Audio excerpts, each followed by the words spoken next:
Hello guys, welcome to my YouTube channel. चलो आज हम आपको बताते हैं प्राचीन भारत में सबसे शक्तिशाली राजा कौन रहे और उनका साम्राज्य कहाँ तक रहा। नाम तो सुना ही होगा आपने, सम्राट अशोक। सम्राट अशोक महान जो कि मौर्य साम्राज्य से आते हैं। इनके पिता का नाम बिंदुसार था और इनकी माता का नाम रानी धर्मा था, जो कि अक्षत्रिय कुल से नहीं थी। सम्राट अशोक के बारे में कहा जाता है कि वो बचपन से सैन्य गतिविधि में प्रवीण थे। 2000 वर्षों के पश्चात सम्राट अशोक का प्रभाव एशिया, मुख्यतः भारतीय उपमहाद्वीप में देखा जा सकता है। सम्राट अशोक प्रेम, सत्य, अहिंसा, एकदम शाकाहारी जीवन प्रणाली के सच्चे समर्थक थे।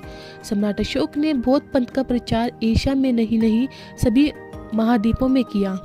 बौद्ध अनुयायी होने के बाद उन्हीं की स्मृति में उन्होंने कई स्तंभ खड़े कर दिए, जो कि नेपाल, श्रीलंका, थाईलैंड, चीन इन देशों में आज भी देखे जा सकते हैं।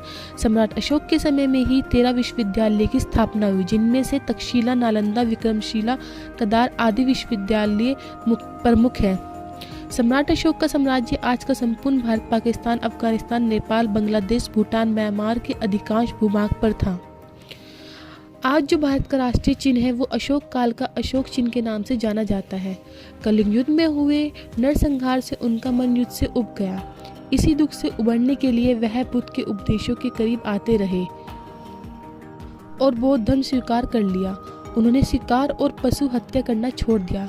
गरीब ब्राह्मणों और सन्यासियों को खुलकर दान देना आरंभ कर दिया। जन कल्याण के लिए उन्होंने चिकित्सालय, पाठशाला और सड़कों का निर्माण कराया। बौद्ध धर्म का प्रचार करने के लिए अपने पुत्र व पुत्री और बौद्ध भिक्षुओं को श्रीलंका, अफगानिस्तान, सीरिया, मिस्र, नेपाल और यूनान भेजा। धर्म के प्रति अशोक की आस्था का पता इसी से चलता है कि वे बिना 1000 ब्राह्मणों के भोजन कराए स्वयं कुछ नहीं खाते थे। अशोक ने करीब 40 वर्षों तक शासन किया, जिसके बाद लगभग 234 ईस्वी पूर्व में उनकी मृत्यु हुई। अशोक की मृत्यु के बाद मौर्य राजवंश करीब 50 वर्ष तक चला। कुछ इतिहासकारों का कहना है कि अशोक ने धार्मिक अक्षेत्र की ओर ध्यान न देकर राज्य दृष्टि से हित साधन नहीं किया। इसी नीति से दिग्विजय सेना निष्क्रिय हो गई और विदेशी आक्रमण का सामना नहीं कर सकी।